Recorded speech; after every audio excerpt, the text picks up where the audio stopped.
Polls close in less than an hour for the Tempe special election that will decide the fate of the proposed entertainment district, and that includes the potential new home of the Coyotes.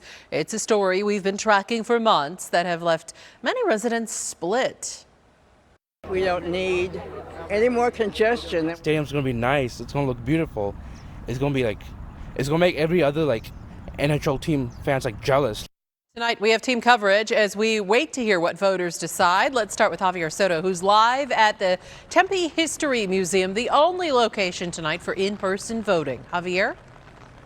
And it is rain or shine. I don't think any of these voters came here expecting that they'd have to walk through the rain right now in order to get here to the Tempe History Museum to cast their ballot. But when they do, there are three propositions on that ballot: Proposition 301, 302, and 303. We want to break down to let you know exactly what those propositions mean, what's in those propositions. And again, all three of those propositions have to pass in order for this project to move forward. If not, it is game over. Even if one of those propositions fails and two others pass, it's game over for the Arizona Coyotes, and the clock is ticking because they only have a lease agreement at ASU until 2025.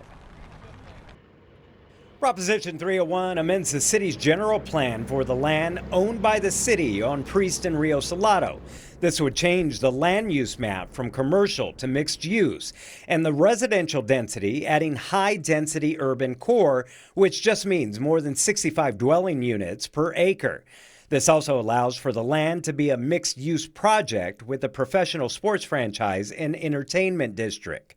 Prop 302 would approve or reject the Tempe City Council's decision to rezone the property to be a mixed-use district and add a planned area development overlay on the land. And finally, Prop 303, voters will approve or reject the City Council's decision to approve the development agreement, allowing the city to sell the land to Bluebird Development and move forward with the construction and development of the Tempe Entertainment District project. And it's important to note, here is the only place you can vote in person. Polls will close at 7 o'clock. Earlier, you could vote at Tempe City Hall. That has now closed. So again, you can vote here in person until 7 o'clock tonight.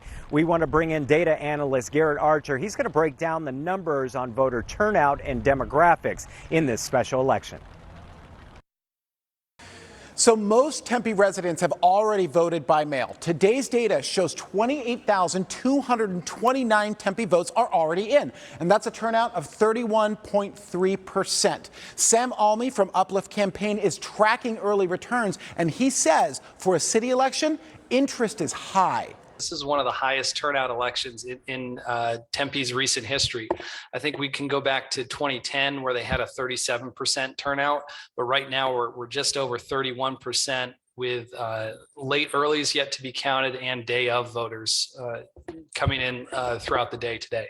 So 2 points on returns so far. They are overwhelmingly coming from older Tempe residents. Voters that are 55 and older, they're making up about 61% of all votes cast so far. Only 15% of the votes are coming from registered voters that are under 35. So returns are also coming from the opposite side of the city. The arena will be located up here in the Rio Salado precinct. Returns up there, they're at about the 13 to 20% range around the college.